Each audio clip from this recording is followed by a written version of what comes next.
It is time for Power Rankings. Have a good feeling about them Phillies. But let's get started. At number 10, they were not ranked last week. The Royals. Royals are back. Back. The Royals have been a pleasant surprise this year. Not a surprise in that they're better than last year, but a surprise that they are as good as they are right now. They keep winning ball games. They're 25-17. And I watched them play a couple times this past week, and it's like you look at the lineup, and it doesn't feel like luck with the Royals. It doesn't feel like they're gonna come back down to earth. This sort of play feels like earth, like they're there. Like I think they're a 500 or better team this year. And you look at the lineup, and Maikel Garcia at the top, Bobby Witt, Vinny P.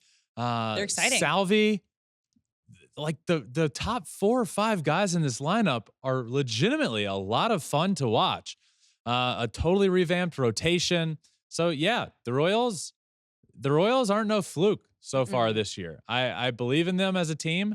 Would I pick them to make the playoffs right now? I would probably lean no, but I knew they would be better, and it's been a pleasant surprise how much better they really have been. Shows you what can happen if you invest a little bit during the offseason, invest in your team. Okay, let's move to number 9. They are down 3 spots, but still first in the AL Central, the Guardians. Yeah, the Guardians are a team that it felt like we're due to come back to earth a little bit. And I know I've used that analogy 2 times in 2 teams now, but you're in luck because we have 10 teams, and I'm going to try and use that analogy 10 times. Look, the Guardians are a good, not great team. And when they had the best record in baseball, I don't think there was a single time where I yet slid them into the top 5 because I wanted to see more. And I do believe they are, again, a good, not great team. The loss of Shane Bieber is going to hurt them over the long haul. The lineup's a lot of fun. Josh Naylor is emerging as a star in this game. Jose Ramirez is a star in this game. So there's a lot of fun pieces. I just think, they haven't been fantastic over the last week or so, and I think that's fair, and that's what we should expect from this Guardians team. Good, not great, here at number 9. All right, at number 8, up 1 spot, but still just behind the Guardians in the standings, the Twins. Yeah, so the Twins are playing a lot better since they had that 12-game winning streak. The Homer sausage really did turn their season around. Sometimes you just need a sausage to get things turned around. The summer sausage, the girthy summer sausage. Yes, sometimes you just need a girthy sausage to get your season turned around, and that's what the Twins have done. So now they climb from honestly well below 500 to now a record of 24-16. They're right on the heels of the Guardians at this point, a half game back. They've won 7 of their last 10. So look, I know the Guardians are ahead of them in the standings, but it feels like they're coming back to earth a little bit. Yes, did it again, 3 for 3. And the Twins have played more like I was expecting them to, being one of the best teams in the AL, and certainly the best team in this division. I think they win the division. I think they're the better team, and that's why I have them ahead of them in the power rankings right now. All right, on to number 7, staying at the same spot. Kind of had an average week. The Cubs. Yeah. Cubbies are still there, second in the NL Central. They got back Cody Bellinger, which first game back, hits a homer. Justin Steele back, Seiya Suzuki back. It just feels like the Cubs are now due to go on a run over this next little bit. We'll see if that happens. But the way they played, and I think I mentioned this last week, but the way they've been playing without Cody Bellinger, Seiya Suzuki, and Justin Steele. I mean, if you were to say at the beginning of the year, where would the Cubs be middle of May, and they're gonna miss a lot of time with their star players. At the same time, with Cody Bellinger, Seiya Suzuki, and Justin Steele. I mean, those are their stars. Yeah, but Shota Imanaga also has become their star. Yes, but did we see that? Did we know that was going to happen? No. So now you have a 1-2 with Justin Steele back. You have a 1-2 punch in that rotation. That's so great. Tough to beat right now with a lineup that's really fun. Michael Busch has been great. Those have been the saving graces for this team is Shota Imanaga, Michael Busch offensively. Alzolay hasn't had a great year in the back end of the bullpen, but they went and got a big pickup, which I liked, of Hector Neris, who's been good in the back end. So yeah, the Cubs are a lot of fun right now. I have them at 7. All right. At number 6, up 2 spots. The Brewers. Yeah, so the Brewers are in first A in half that game division. in first Half right game. now. 24-16. The more I watch them, the more I like their lineup. Yeah. The more I like the back end of their bullpen, it's only going to get better when Devin Williams comes back. He's been hurt all year and is due back, I think, around the All-Star break. Offensively, the addition of Rhys Hoskins, then Christian Yelich just came back. Yelich missed a lot of time. Yelich was having a great year. I mean, like, look, it was like a week plus of the season, but like back to looking, at least having the conversation of like, hey, is MVP Belly back? Like, wow. And then he gets hurt, goes down, and the offense continues to be really good. William Contreras behind the plate has emerged as one of the best catchers in baseball, certainly offensively. Bryce Turang is stealing a bunch of bags, getting on base. Willie Adames can run into 2 or 3 homers any game. A lot of power out of that shortstop spot. So, yeah, I'll continue to say it as long as I need to. I was wrong about this Brewers team at the beginning of the year. They have been a pleasant surprise in my eyes and been a lot of fun to watch. I like when it's a positive I was wrong, and I'm happy that I was wrong. Yeah. That's a fun one. Yeah. All right, let's move to our top 5. At number 5, in the same spot, the Yankees. The top 5 gets tough. Yeah, we have a lot. We're gonna talk our way through it. Not a ton of movement here. We're gonna talk our way through it though. Okay. Because the top 5 is where things get really tricky, and there's a lot of really good teams in the league right now. The Yankees are 27-15. The Yankees are 7-3 in their last 10, so they've won 7 of their last 10 games. They're playing good baseball. Yeah. And what makes me excited about this team is they haven't had Garrett Cole throw a single pitch for them this year. And I was really high on the Yankees coming into the year, saying this could be, like, is the addition of Juan Soto a big enough addition for them? And that answer in my mind was yes. And the answer to this point has been yes. He's, a leading candidate for AL MVP. You picked him as the AL MVP. And 15. Yeah, he was my pick to win MVP. And I thought with a team like the New York Yankees. Yeah. And you're lying to yourself if you don't say it just means a little more with the New York Yankees. The lights are a little brighter, the stage is a little bigger. You could tell. He became like He walked into being a superstar. Like he was Mr. New York immediately and picked up what Aaron Judge wasn't able to do at the start of the season. So the Yankees are the Yankees. And that's why I thought going over there, if Juan Soto was able to get traded to the Yankees, and last year the Yankees having one of their worst seasons in a long, long time, if he's able to turn that around and the team make the playoffs, then I think he's automatically going to get a lot of looks for MVP because he's going to be good. Yeah. And then it becomes, well, they didn't add a ton. I know this is no discredit to Verdugo and Grisham, but he was the big addition. And if one player can turn that all around, it's Juan Soto. And if he's able to do it, I think he's going to be in that conversation for MVP. And I have him winning MVP. So the team is doing great, even without Garrett Cole. And I'm excited to see how good they can be come second half of the year and playoffs. And I remember mentioning that early in the year. I said, man, if this I had them getting in the playoffs and said, just wait until Garrett Cole comes back. Then in the rotation in the playoffs, you can have Cole and Rodon and Stroman, and everyone's like, well, you think they're going to make the playoffs? I have them getting to the World Series. Yeah. You think they're going to make the playoffs without Garrett Cole half the year?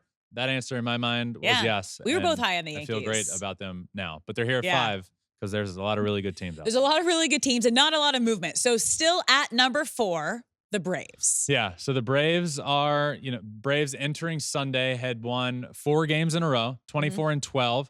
Again, they are I hadn't said this, but they're the Sunday night baseball game. We record on Sunday evenings while the game is currently going on. So are they going to be, at the time this episode comes out, will they be winning 5 in a row? Will they have just lost Sunday?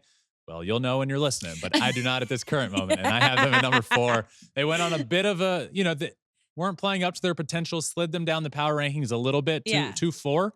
And now they're playing a lot better, winning 4 games in a row. So that's why I couldn't yet move the Yankees over the Braves, because right when I was ready to, the Braves start firing a little bit on all cylinders, playing better.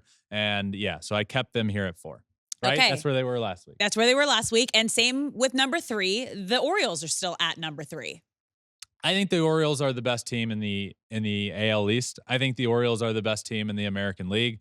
The way they've pitched lately has been remarkable. When they're not hitting, which is a rarity with this team, the pitching has been picking them up. When they're giving up a few runs, the offense has been incredible. Gunnar Henderson is so good to watch play shortstop. Defensively is fun. Offensively, 12 homers, big clutch homers. Adley's been good behind the plate and good offensively. Just everywhere you look, offense, great. Starting pitching, great. Bullpen, question mark for me. Question mark. Craig Kimbrell has been struggling. You know what would be great? What? How many prospects do you have? The team is already so good. Take some of those prospects. Mason Miller. It's going to take a boatload, but the Orioles have a boatload. And the reason I say it's going to take a boatload is because Mason Miller is young. He has a lot of control, but teams have already inquired with the A's about him. He's the most dominant pitcher in the game of baseball. The Orioles, if the Orioles get Mason Miller this year, they win the World Series. Whoa, hot take. I think so. That's hot take. It's the one thing they're missing. Yeah, because you look at, I think if everyone stays healthy, then you're looking at Corbin Burns. Kyle Bradish has been great since he came back. He's looked really good. Means is back. So Grayson Rodriguez is going to be great in the postseason. I just think the postseason recipe is different. And I think the offense learned that the hard way last year. I think that would hopefully be a wake up for them. And they haven't proven themselves in the playoffs. The rotation will be much better. They have a 1-2-3 that I'm confident in, which if you've listened, I think is the blueprint. Having two studs and a third that's doing really well. And then it is having a 7, 8, 9th inning guy. And I can't count on that being Craig Kimbrell. That does worry me in the postseason. I can't. Yanier Cano has been good this year, but the second half of the year last year scares me. Not having Felix Bautista is massive. So you're going to have to, in the playoffs, be leading a game by 1 run, or you're tied entering the 8th inning, and in comes Craig Kimbrell, and that scares me. It is scary. You go get a guy like Mason Miller, it changes everything. Everything. I would love that pickup for the Orioles, but I have them here at 3 right now. All right. Now we're on to our top 2, and I'm guessing this is happening because they lost the series in San Diego, but Dodgers down 1 spot at number 2. Yeah, I guess you could say it's. Yeah, I mean, they did lose the series to the Padres. Again, it's less about them, more about the team that'll be at number 1. I think the Dodgers are going to be fine. By the way, they're not on this top 10, but they might be 11. Shout out the Padres. Yeah. Big series win. Luis Arraez. Big series win. Luis Arraez has changed things there for that lineup. I knew he would. He's a totally different kind of hitter. Yeah. He's what Xander Bogaerts should be for the Padres. A guy that's going to hit 320. And, Xander's got a little more pop than Luis Arraez, but a guy that's a high average guy. And then you pair him with a Fernando Tatis and a Manny Machado that's got all the pop in the world. No, now you add Luis Arraez to the front of that lineup. He's going to get on base. He's going to get you 2 knocks a game at minimum. He's going to get on base. Walk-off hit the other night in his first home game for the Padres. Cool. It was sick. I love him so much. He's such a great human, too. I just realized this is about the Dodgers. I went on a little tangent about the Padres, who are at 11. Shout out Padres. We also love Luis Arraez, so shout out to him. Yeah. Really good. Really good team. Offense is incredible. Shohei has been raking. The pitching has been a lot of fun to watch. Tyler Glasnow, Bobby Miller needs to get back, but this team has everything also. Besides Teoscar Hernandez, who was my shout out this week. Like reposted you by the way. What you posted that clip? He did. He loved it. He thanked. We love that guy. We love it. What a guy. This lineup's incredible, and I'm glad you mentioned that. A guy like Teoscar Hernandez, who you can plug in at 5 or 6 in the lineup, Grand Slam is going to walk to 100 RBIs this year. 4 homers this week, a grand slam. This lineup is great. I could go on and on about how good the Dodgers are, but I do have them at number 2. Yeah, so that means number 1 are the Phillies, up 1 spot, best record in baseball right now. The Philadelphia Phillies, for the first time, take over the number 1 spot in my power rankings. 28-13, best record in baseball, best winning percentage in baseball at .683. They've won 8 of their last 10 games. They've gone 11 straight series without losing one. They won 28 of their first 40 games for the first time since 1993. Where is the weakness with the Philadelphia Phillies. We can go through every other of these top 10 teams, and I will show you where their weakness is. Yeah. I can point to it, I can call it out, and I can say, you know what? They might be good enough. You know, everybody seemingly has a weakness. They can be fine. They can win the World Series with this. Where is the Phillies? You can say it's the bullpen arms and maybe losing command a little bit, but man, do they have some dominant arms back there, some fun arms, a great rotation. Shout out Ranger Suarez for being a top 3 pitcher in the game of baseball to start the year this year. The offense, the tied for the best batting average in the second best in all of baseball behind the Astros.